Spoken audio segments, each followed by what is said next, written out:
Here's a recap of the most significant testimony from the trial in week 2. We've heard this week a second paid freak-off performer. The witness we had this week danced under the name of the Punisher, and he described being repeatedly hired to have sex with Ms. Ventura while Combs sat in the room. He said that the first time he saw Combs was in a corner of the room wearing no clothing whatsoever, except for a veil that allowed only his eyes to be seen. This performer said that he walked out of the hotel suite with $2,000 in cash. Another highlight from this week's testimony was Regina Ventura. This is the mom of Cassie Ventura, and the mother described the bruises that she saw on her daughter's body during a Christmas time visit to the family home in Connecticut. Cassie began dating Kid Cudi, according to the testimony.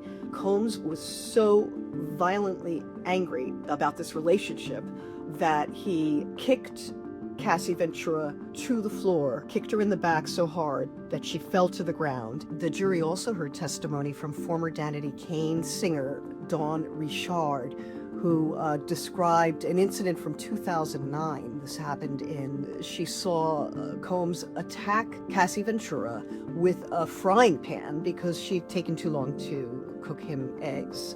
"Where's my effing eggs?" She said, Combs screamed as he tried to hit her with a skillet. Dawn Richard remembers Cassie Ventura curling up into a fetal position on the floor of the kitchen and then being dragged by the hair upstairs by Combs.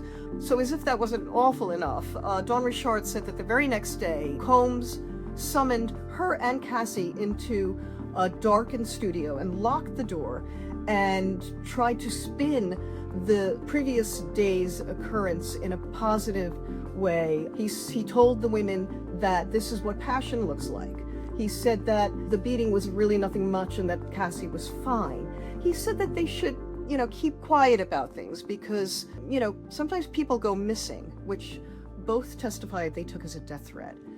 We also this week have had a personal assistant. He said that he worked very long hours, sometimes 20 hours a day, sometimes 30 days in a row. He needed to be at Combs' beck and call. He said that Combs ordered him to play chauffeur to what would have been a pre-dawn gunfight with rival rap music producer Suge Knight. By the time Combs was retrieved from his mansion, Suge and his Escalades had left the scene. But this so rattled the security guard that he sent in his resignation that very day. To read all of our coverage of the Diddy trial, head to businessinsider.com.